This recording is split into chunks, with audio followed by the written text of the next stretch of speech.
कोई यदि आदमी है तो उसका नाम क्या होगा? कमल होगा। पता चल जाता है ना उसके नाम बहुत से। कमला कोई आदमी को तो नहीं बोलते हैं, है ना? इस तरह से हम नाम से उसकी पहचान कर लेते हैं। ऐसे अगर परमात्मा है और परमात्मा को उनका नाम, उनका स्वरूप, उनकी लीला और उसका धाम, खाली परमात्मा कह दिया और किसी ने कहा कि परमात्मा तो निराकार है। परमात्मा क्या है? निराकार है, उसका कोई स्वरूप नहीं है। और गुरुजी ने बता दिया बस क्या करना है, सुबह 4 बजे उठ जाना भाई, और 4 बजे उठ के बस आंखें बंद करके बैठ जाना, और एक कोई भी मंत्र दे दिया गुरुजी ने, कुछ भी बोल दिया कि इस मंत्र का जाप करना। ये बताइए, परमात्मा निराकार है, जिसका आकार नहीं है, जिसका कोई स्वरूप नहीं है, जो कोई रहता नहीं है, तो उसका नाम कहाँ से आया? जिसका कोई आकार होता है, कोई आदमी है या औरत है तभी तो नाम होगा ना, उसका आकार है तभी तो नाम होगा। जब आकार ही नहीं है, उसका कोई स्वरूप ही नहीं है, तो नाम कहाँ से हुआ? हमने कह तो दिया परमात्मा, लेकिन वो परमात्मा क्या है? निराकार। क्या कह दिया उसको? निराकार कह दिया, माने उसको कोई आकार नहीं है। जब आकार नहीं है तो उसका घर होगा, जब उसका आकार नहीं है तो घर भी नहीं होगा, वो कहीं रहता भी नहीं होगा, कुछ करता भी नहीं होगा। जब आकार नहीं है तो नाम किसका? नाम तो आकार का रखा जाता है ना, कोई स्वरूप होता है। जब स्वरूप नहीं है कुछ भी तो नाम कैसा? तो यदि परमात्मा शब्द कहते हैं हम, तो परमात्मा से संबंध होता है उसका क्या नाम है, कहाँ रहता है, क्या करता है और उसका स्वरूप क्या है। इसमें हमारे स्वामी प्राणनाथ जी ने कहा है, चिदादित्यम किशोरांगम परिधाम्नि विराजितम स्वरूपम सच्चिदानंदम निर्विकारम सनातन। वो परमात्मा का स्वरूप क्या है? वास्तव चिदादित्य, वो चेतन है और अदित्य है। किशोरांगम, वो किशोर स्वरूप है। परिधाम्नि विराजितम, और कहाँ रहते हैं? इसका धाम क्या है? इन 14 लोकों से परे है, इसको हम परम धाम कहते हैं। स्वरूपम सच्चिदानंदम, और उनका स्वरूप क्या है? सत्य, चेतन और आनंद स्वरूप। निर्विकारम, जो निर्विकार है, और सनातन है, जो सबसे प्राचीन है, सबसे सनातन। एक बार की बात है, स्वर्ग में भगवान कृष्ण ज्ञान देते हैं सभी देवताओं को। किसको देते हैं? सभी देवताओं को ज्ञान देते हैं। सभी देवता वहाँ बैठे हुए हैं। तो तभी वहाँ बैठे हुए देवता जब है, तो एक बहुत तेज प्रकाश ऊपर से आता है, आकाश से उतर के। कहाँ से उतर के आता है? आकाश से एक बहुत तेज प्रकाश पुंज आया। जब बहुत तेज प्रकाश आया तो जितने देवता वहाँ बैठे हुए थे कहा कि देखो देखो कितना तेज प्रकाश है। क्या है? बहुत तेज प्रकाश है। कितना तेज है मैंने देखा नहीं जा रहा, इतना तेज प्रकाश है। उसके बाद में प्रकाश और थोड़ा नीचे आया तो कहने लगे नहीं प्रकाश नहीं है, ये तो कोई ज्योति है। क्या है ये? तो जो बहुत तेज प्रकाश था ना, ऐसे मन दिख रहा था कि लाइट लाइट एकदम वाइट से चमक रहा था, बहुत तेज था, कुछ चमक नहीं रहा था। और थोड़ा निकट आया तो क्या दिखाई देने लगी? ज्योति दिखाई देने लगी। प्रकाश नहीं है तो ज्योति है। फिर वो और थोड़ा निकट आया तो सभी देवताओं ने कहा तो ज्योति भी नहीं है, तो कोई आकार है। क्या है? कोई आकार है। तो नीचे आकार दिखाई देने लगा। तो थोड़ा बिल्कुल जब निकट आया और भी ज्यादा तो कहते अरे ये तो भगवान है, ये तो परमात्मा का स्वरूप है। तो उनको आकार दिखाई दिया जब बिल्कुल निकट आया। किसका स्वरूप दिखाई दिया? भगवान कृष्ण का स्वरूप दिखाई दिया। तो क्यों दिखाया भगवान कृष्ण ने अपना इस स्वरूप को? जिसमें भगवान को दूर से देखा, बहुत ज्यादा दूर से देखा, तो क्या दिखाई देता है? केवल प्रकाश दिखता है कि हाँ कोई वो प्रकाश पुंज है, वो एक लाइट है। तो उसने उसको क्या कह दिया? एक लाइट। जिसने दूर से देखा उसको क्या कह दिया? एक लाइट कह दिया, या कह दिया वो तो निराकार है। और वहाँ पर क्या है? केवल प्रकाश ही प्रकाश है, वो निराकार है। उसको क्या कह दिया? जिसने दूर से देखा निराकार कह दिया। थोड़ा और निकट से देखा तो उसको कह दिया ज्योति स्वरूप। परमात्मा तो है लेकिन उसकी एक ज्योति है, दिव्य ज्योति, उसको ज्योति स्वरूप में मान लिया। फिर जिसने और निकट से देखा तो कहते हैं परमात्मा साकार तो है लेकिन उसका रूप क्या है वास्तव में उसकी पहचान नहीं है। लेकिन जब बिल्कुल निकट आया वो तो पहचान हो गई उसकी। चिदादित्यम किशोरांगम, वो चेतन है, आदित्य है, किशोर स्वरूप है। हमारे जैसे उनके हाथ पैर नाक कान आंख सब कुछ है। वो भी हंसते बोलते हैं, खाते पीते हैं, सब कुछ है। लेकिन अंतर इतना है, हमारा जो शरीर है वो 5 तत्वों से मिलकर के बना है, लेकिन परमात्मा का जो सर्वांग है वो वो आनंद से परिपूर्ण है, वो नूर से बना है, वो सत्य से बना है, वो चेतन है, वो आनंद स्वरूप है, जिसको हम सच्चिदानंद कहते हैं। वो सत्य है, चेतन है और आनंद है। और हमारा जो शरीर है ये 5 तत्वों से मिलके बना है, जो असत्य है, जड़ है और दुख रूप है।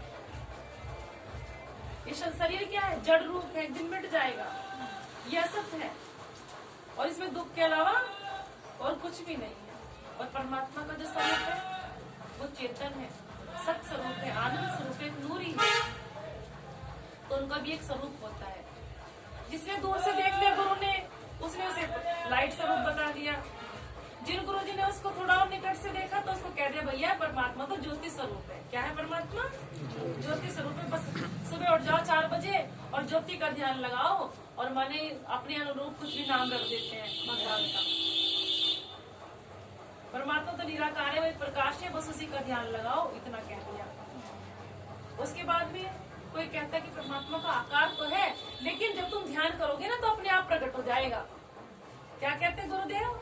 माने अलग अलग संप्रदायों में, अलग अलग धर्मों में कहते हैं कि तुम सुबह उठ करके भगवान के इस नाम का जाप करो।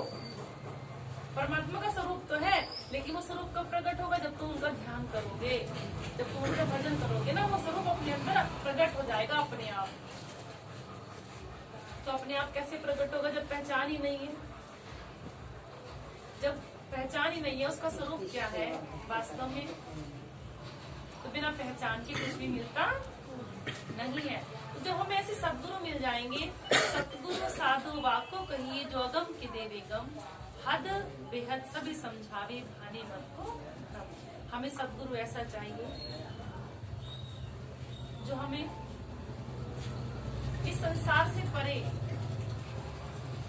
जो अगम है, जिसको कोई जानता नहीं। क्या है? अगम, जिसको कोई जान आज तक नहीं पाया, और केवल परमात्मा ने आकर के इस कलयुग के अंदर अपनी पहचान कराई। परमात्मा ने आकर के, चाहे सब गुरुदेव चंद्र जी के रूप में आकर के, चाहे प्राणनाथ जी के रूप में आकर के, उन्होंने अपने स्वरूप की क्या करा दी? पहचान करा दी। और जो ये ज्ञान जो आज हम शुरू करने जा रहे हैं तारतम्यवाणी के रूप में, जो आप ग्रंथ देख रहे हैं ना, ये जो 5 दिन तक ये वाणी का पठन पाठन होगा, इसी वाणी के अंदर पहचान प्राप्त हो जाती है। जब हम सत्संग सुनते हैं, वाणी चर्चा जब होती है, तो हमें परमात्मा के असली स्वरूप की क्या हो जाती है? पहचान हो जाती है। हाँ, ये सत्य बात है कि हम जब परमात्मा का स्मरण करते हैं, भजन करते हैं बैठ करके, तो वह स्वरूप प्रकट हो जाता है। लेकिन कौन सा स्वरूप प्रकट होगा, वो कौन सा नाम है, किसके द्वारा प्रकट होगा, जब तक ये पहचान नहीं होगी तब तक तो हम अंधकार में ही रहेंगे। जब तक परमात्मा की हमें असली नाम की पहचान नहीं होगी, उनका असली स्वरूप क्या है इसकी पहचान नहीं होगी, तब तक हमें असली आनंद भी प्राप्त होने वाला नहीं। भले हम कितना भी विश्वास करें। और जब पहचान, वैसे तो यम यम स्मरण भावम ते कलेतम तम तमे वेति कौनते तब हम परम हमें, जो जिस भाव से जिसकी भक्ति करता है उसी को प्राप्त कर लेता है। जो जिस देवता की भक्ति करेगा उसी को क्या करेगा? प्राप्त करेगा। ऐसा नहीं कि शक्ति नहीं है, शक्ति सबके पास है, लेकिन आत्मा को जो आनंद चाहिए, आत्मा को जो मोक्ष चाहिए, उसके लिए क्या चाहिए? हमें पहचान चाहिए। वो सदगुरु हमें ज्ञान देंगे जिस पहचान के द्वारा हम उस अखंड आनंद को प्राप्त कर सके, जो हम परम धाम को प्राप्त कर सके। तो हमें ऐसे सदगुरु की क्या करनी है? खोज करनी है। जिसको मिल गया उसका तो कहना ही क्या, कलयुग में आकर के जिसको ऐसे सदगुरु मिल गए उसको तो आत्मा का कल्याण हो गया। और लेकिन जो अभी अंधकार में है, जिसको भी सदगुरु नहीं मिले, जिसको पहचान नहीं है, तो भटके नहीं, अपने जीवन में पहले सत्संग करें। बिन सत्संग विवेक न हो, बिना सत्संग के क्या नहीं होता? विवेक नहीं होता। तो सत्संग जब जीवन में मिल जाएगा तो ज्ञान आ जाता है सत्संग के द्वारा। फिर हम गुरु के बताए मार्ग पर जब आगे बढ़ते हैं तो हमें अवश्य ही हमें अपनी मंजिल, मोक्ष, वो आनंद, परमात्मा का जो स्थान है उसकी हमें क्या हो जाती है? प्राप्ति हो जाती है। बोलो श्री प्राणनाथ प्यारे की जय, सतगुरु महाराज की जय। आज 5 दिन का पारायण रखा जाएगा सुंदर साथ जी। इसकी शुरुआत करते हैं पारायण की। और किसी के मन में कोई भी इच्छा हो पूछने की या माने कोई प्रश्न हो तो आप पूछ सकते हैं। बस शुरू करके छोड़ देते हैं पारायण अभी। और कुछ भी सुनने का मन हो तो आप कुछ भी प्रश्न कर सकते हैं। बोलो श्री प्राणनाथ प्यारे सतगुरु महाराज की। ये शब्द ब्रह्म है जो वाणी हम पढ़ने जा रहे हैं। क्या बोलते हैं इसको? शब्द ब्रह्म। और शब्द ब्रह्म के द्वारा ही हमें परब्रह्म परमात्मा की पहचान होती है। किसकी पहचान होती है? शब्द ब्रह्म के द्वारा। क्योंकि इन शब्दों में ही रामायण से जैसे राम की पहचान होती है, गीता से जैसे कृष्ण की पहचान होती है, जितने भी हमारे पास में जितने धर्म ग्रंथ हैं उन ग्रंथों के द्वारा हमें अलग अलग विष्णु पुराण से विष्णु की पहचान, शिव पुराण से शिव जी की पहचान, ऐसे कुलजम स्वरूप है। ये तारतम वाणी है। तारतम्य जानाति सच्चिदानंद लक्षणम। हम तारतम के द्वारा ही सच्चिदानंद को जान सकते हैं। और ये शब्द ब्रह्म है। इन शब्द ब्रह्म के द्वारा हमें परब्रह्म तक ये हमें वाणी ले जाती है। जब इस वाणी को हम पढ़ते हैं तो परमात्मा का क्या स्वरूप है, उनका क्या नाम है, वो कहाँ रहते हैं, क्या करते हैं, इस सर्वांग की हमें क्या हो जाती है? पहचान हो जाती है इस वाणी को सुनने से। और केवल 2 मिनट का सत्संग जीवन में हो जाए उसी से हम नहीं पहुंच पाएंगे। हम सोचे 2 मिनट सत्संग कर लिया हमें पहचान हो जाए और हम भगवान के घर तक पहुंच जाए, ऐसा तो नहीं होता। जिसको जितना बड़ा रोग होता है ना उसको उतनी बड़ी क्या करनी पड़ती है? इलाज करना पड़ता है, दवाई लेनी पड़ती है। और कुछ भी रोग हो गया और एक बार एक गोली खा ली बस और एकदम ठीक हो गए, ऐसा तो नहीं होगा। हो जाएगा ऐसे ही। अभी कुछ रोग हो गया और गोली डॉक्टर ने दिया कि 4 दिन दवाई खानी है। कितना दिन खानी है? 4 दिन दवाई खानी है। और 4 दिन दवाई खाने के बाद फिर मेरे पास आना, फिर बताऊंगा अभी कितना रोग बाकी है, कितना समय अभी लगेगा। तो ये तो भव रोग की औषधि लेनी है हमें, इस संसार से पार होना है। आत्म रोग लगाया, बार बार जन्म लेना, बार बार मरना, बार बार संसार में आना। और कैसे भवसागर से पार होंगे? तो भव से पार होने की औषधि हमें ले चाहिए। और हम सोचे 2 मिनट बैठ गए सत्संग में या 1 महीना बैठ गए इसी से पार हो जाएंगे, ऐसा होना बड़ा ही मुश्किल है। तो बारंबार क्या चाहिए? इस भवरोग की औषधि चाहिए। और आज औषधि ले ली, 2 मिनट बैठे और फिर 1 महीने के लिए फिर छोड़ दिया, तो वो रोग बना ही रहेगा, कभी भी निकलेगा नहीं। तो रोग को अगर जड़ से काटना है, इस भवसागर से पार होना है, तो हमें ये आत्म ज्ञान बारंबार चाहिए, सत्संग बारंबार चाहिए, सद्गुरु का सानिध्य बार बार चाहिए।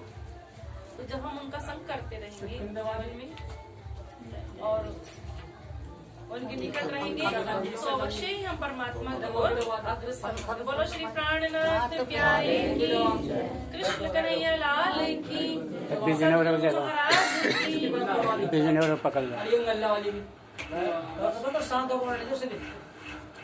वो भी ले जाओ।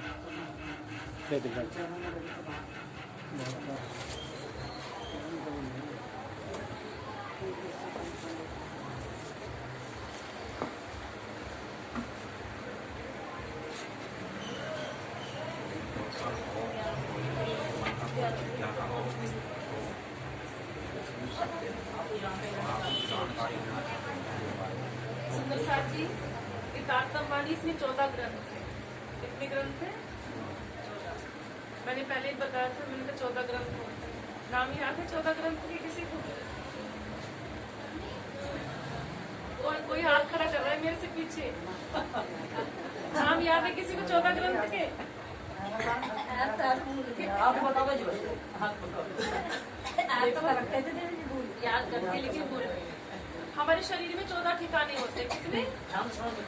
5 ज्ञानेंद्रियां, 5 कर्मेंद्रियां और 4 अंतःकरण, मन, चित्त, बुद्धि और अहंकार। और 5 ज्ञानेंद्रियां आंख, नाक, कान, जिह्वा, इससे हमें पहचान हो जाए रूप, रस, स्पर्श, शब्द की, जिससे पहचान हो तो ज्ञानेंद्रिया कहते हैं। और कर्मेंद्रियां मुख, हाथ, पैर, त्वचा, गुदा और वस्त्र, ये 5 कर्मेंद्रियां हैं और 5 ज्ञानेंद्रियां। तो 5 ज्ञानेंद्रियां, 5 कर्मेंद्रियां और 4 अंतःकरण, मन, चित्त, बुद्धि और अहंकार, ये मिलाकर के कितने हो गए? 14 ठिकाने। तो इन 14 ठिकानों में क्या है?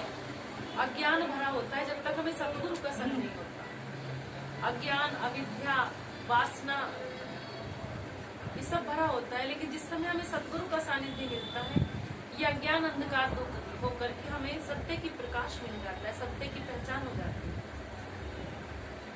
14 ठिकानों में तो सत्य का प्रकाश हो जाता है, लेकिन ये 14 अंग मिल करके ही, कितने अंग मिल करके, ये 14 अंग मिल करके ही हमारा क्या बन जाता है, ये शरीर बन जाता है। ऐसे ही परमात्मा की 14 अंग है। ये जो पुरुषम स्वरूप है, तो तारतम वाणी है, तो 14 अंग जो मैंने बताए, वो 14 अंग मिल करके भगवान का क्या बन जाता है। जैसे हमारा शरीर बनता है 14 अंग मिल करके, ऐसे ही 14 ग्रंथ है इसमें, और एक एक ग्रंथ एक एक अंग को प्रदर्शित करता है। सबसे पहला ग्रंथ है रास, दूसरा प्रकाश, षट्रुति, रास, प्रकाश, षट्रुति, सनंद, उसके बाद खुलासा, फिर खिलवत, अभी खिलवत नहीं है, परिक्रमा, खिलवत के बाद परिक्रमा, परिक्रमा के बाद में थी सागर, श्रृंगार, सिंधी, फिर उसके बाद में मार्ग सागर, उसके बाद कयामत। ऐसे मिला करके ये 14 अंग है, और एक एक अंग परमात्मा के एक एक अंग का एक एक ग्रंथ प्रदर्शित करता है। जैसे राशि, चरण, प्रकाश, पिडुरिया। सबसे पहला जो रास ग्रंथ है वो राज जी महाराज के चरण, रास ग्रंथ है तो वो क्या है, राज जी के चरण। तो सबसे पहले रास ग्रंथ को पकड़ते हैं, तो समझ लीजिए राज जी के चरण को पकड़ लिया। भजन करते हैं ना, तेरे श्री चरणों में बहती प्रेम की धारा। माने अगर प्रेम करना है राज जी महाराज से, ये माने किसी को भी अपना बनाना है, चाहे संसार में चाहे संसार से अलग, तो क्या करना पड़ेगा, उसके चरणों को। अगर सिर पकड़ लेंगे तो, अगर सिर पकड़ेंगे किसी का तो क्या होगा बता सकते हैं, लड़ाई हो जाएगी। और यदि चरण पकड़ लेंगे तो, अगर चरणों में गिर जाते हैं, झुक जाते हैं, चरण पकड़ लेते हैं, तो उसके प्रेम के हम पात्र बन जाते हैं। तो राज जी है साक्षात, राशि, चरण, प्रकाश, पिडुरिया, षट्री, पूतन, कलश, जंगल। तो आरती भी आई है, एक एक ग्रंथ एक एक अंग का क्या करता है, प्रदर्शित करता है। तो मैंने इसलिए बताया ये शब्द ब्रह्म है ना, जो तारतम वाणी, जो कुलजम स्वरूप है, इसको केवल किताब मत समझिए कि किताब है, इसको खोल लिया और इसको पढ़ लिया, ऐसा नहीं। जब हृदय में भाव रखते हैं, ये साक्षात परमात्मा ही है। प्राणनाथ जी महाराज ने आकर के इस संसार के अंदर अपने बुखार बिन से अमृतमय वचन निकाले। क्या निकाले, अमृतमय वचन। और ये वचन ही वास्तव में क्या है, परमात्मा की वाणी। और उन्होंने बताया, जब प्राणनाथ जी ने कहा कि मैं कहीं और नहीं बैठा, परमात्मा कहीं और नहीं है, इस वाणी के अंदर ही कौन है, कृष्ण है। वाणी के अंदर ही राज जी बैठे हैं, वाणी के अंदर ही प्राणनाथ जी बैठे हैं। और इस वाणी को जब यहाँ बिठा लेंगे तो ये कहाँ जाएंगे, यहाँ से यहाँ जाएंगे। इस वाणी में बैठे हैं ना राज जी, इस वाणी को यहाँ बिठा देते हैं हम, तो राज जी कहाँ बैठ जाते हैं, सिंहासन पे विराजमान हो जाते हैं। और इसी वाणी को जब यहाँ बिठा लेते हैं हृदय में, तो राज जी कहाँ बैठ जाते हैं, हृदय में बैठ जाते हैं। तो वाणी जो सुंदर साथ सब सुनते हैं, सुंदर साथ के हृदय में क्या जाती है, वाणी जाती है, तो सब सुंदर साथ क्या बन जाते हैं, राज जी बन जाते हैं। क्या बन जाते हैं, सुंदर साथ तो है ही। जब ये वाणी सुनते हैं सुंदर साथ, जब तक नहीं सुनेंगे तो राज जी का स्वरूप नहीं होंगे। प्राणनाथ जी कहते हैं कि सब सुंदर साथ के अंदर ही मैं बैठा, मुझे देखना है तो किसके अंदर देखो, सुंदर साथ के। लेकिन पहले सुंदर साथ भी तो बनना पड़ेगा ना। प्राणनाथ जी कहते हैं कि मुझे सबके अंदर देखो, माने सुंदर साथ के अंदर। तो सुंदर साथ कब बनेंगे, जब राज जी की वाणी को कहाँ रखेंगे, हृदय में रखेंगे। वाणी के अनुसार जब हम चलेंगे, वाणी की क्या चलेंगे, अनुसार चलेंगे राज जी के। जब राज जी के लिए हम समर्पित हो जाएंगे, तभी तो हम होंगे राज जी के अंग, तभी तो देख सकेंगे। प्राणनाथ जी ने कहा है कि मुझे देखना है तो सुंदर साथ की कहाँ देखो, अंदर देखो, और हम राज जी का ही स्वरूप बन जाएंगे, श्यामा जी का स्वरूप बन जाएंगे। जब इस वाणी को अपने हृदय में उतार लेंगे, वाणी को जब दिन रात सुनेंगे, पढ़ेंगे, और इस वाणी को अपने हृदय में उतारेंगे, तो हम राज जी का ही क्या बन जाते हैं, अंग बन जाते हैं, उन्हीं का स्वरूप बन जाते हैं, उनसे फिर अलग नहीं होते। इसलिए कहा जाता है कि कभी ना कभी सुंदर साथ जी सुने, इसलिए कहा जाता है जब वाणी को मंदिर में पधरा दिया जाता है, कि कहाँ पधरा दिया जाता है, मंदिर में।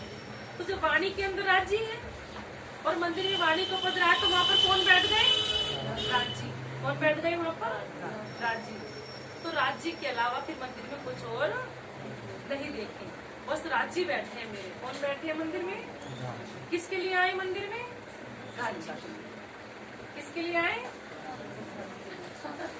भैया राज्य के लिए। और सुंदर साथ से भी मिले तो मेरे सुंदर साथ में कौन बैठे हैं? राज्य बैठे हैं। तो कभी कभी सुंदर साथ को भी अपने घर बुलाना चाहिए। किसको बुलाना चाहिए? और सुंदर साथ को ये संत गुरुजन होते हैं, अगर वो वाणी सुनाते हैं और वाणी अगर पढ़ते हैं तो उनके हृदय में भी क्या होती है? वाणी होती है। तो जिसके हृदय में वाणी है उसके हृदय में कौन है? राज्य है। तो कभी कभी संतों को भी अपने घर बुलाना चाहिए, कभी कभी संत गुरुजनों को भी अपने घर बुलाना चाहिए, कभी सुंदर साथ को भी बुलाना चाहिए। क्यों? क्योंकि सुंदर साथ के हृदय में कौन बैठे हैं? राज्य बैठे हैं, कृष्ण बैठे हैं। और जब हम ऐसे ही भाव रखते हैं कि सुंदर साथ के हृदय में राज्य है, संत गुरुजनों के हृदय में राज्य है, सबसे पहली बात तो भाव रखने से होती है, विश्वास से। जब हमारे हृदय में ऐसा भाव बन जाता है, हम वाणी खूब पढ़ते हैं और वाणी पढ़ने के बाद भी हम हृदय में उतार लेते हैं, लेकिन अगर हम विश्वास से उस वाणी के अंदर राज्य को नहीं देखेंगे, वाणी तो रख ली हमने, हम कहते हैं वाणी में कहाँ राज्य है। अगर हम हृदय में इसको नहीं अपने बसाएंगे बात को, तो कभी भी हमें मिलने वाला नहीं। तो इस बात को हमें अपने हृदय में भी अंकित करना है, विश्वास करना है कि वाणी में कौन है? कृष्ण है, वाणी में राज्य है। जब वाणी पढ़ते हैं, सुनते हैं, और इतनी शक्ति वाणी में है कि अगर हम इसका पाठ करते हैं तो हम जो चाहे सब दुख को दूर कर सकते हैं, जो चाहे अपनी इच्छा को हम पूरा कर सकते हैं वाणी के द्वारा। इतनी शक्ति इसके अंदर है, लेकिन किसके द्वारा? विश्वास के द्वारा। अगर ये विश्वास हमारे हृदय में होगा तभी हम जो इच्छा करते हैं, जो प्रण करते हैं, जो हम राज्य से चाहते हैं, वो हमारा पूरा होता है। अगर विश्वास नहीं है, परमात्मा के प्रति वो प्रेम नहीं है, तो कभी पूरा होने वाला नहीं होगा। केवल कहने से नहीं, जब तक हृदय में हमारे समर्पण भाव नहीं होगा, जब तक विश्वास नहीं होगा उनके प्रति, जब तक हमें उनके प्रति प्रेम नहीं होगा, तो राज्य भी हमारे प्रति वह विश्वास और प्रेम हमारे लिए प्रकट नहीं करेंगे। जब हम उनके लिए विश्वास और प्रेम रखेंगे तो राज्य महाराज भी हमें उस विश्वास को दृढ़ कर देते हैं। हमारे विश्वास को हमारे ऊपर ऐसी कृपा कर देते हैं परमात्मा, जो विश्वास, प्रेम और भक्ति हम परमात्मा के लिए करते हैं, परमात्मा भी हमारी उस भक्ति को क्या कर देते हैं? फलीभूत करते हैं, हमारी भक्ति को दृढ़ कर देते हैं, हमारे विश्वास को और आगे बढ़ा देते हैं, हमारी इच्छा को वो पूरा कर देते हैं। और यदि हमें विश्वास नहीं होगा, केवल मंदिर में सोचते हैं, आते हैं कि मंदिर में तो किताब रखी है, क्या रखी है? क्या रखी है मंदिर में? किताब रखी है, बस पता नहीं क्या करते हैं, उन्हीं की आरती कर लेते हैं ऐसे ही। अगर ऐसा सोचेंगे, बहुत से नहीं भी जानते, तो देखो बहुत तो लोग जानते हैं लेकिन बहुत नहीं जानते हैं। तो अगर ऐसा समझेंगे किताब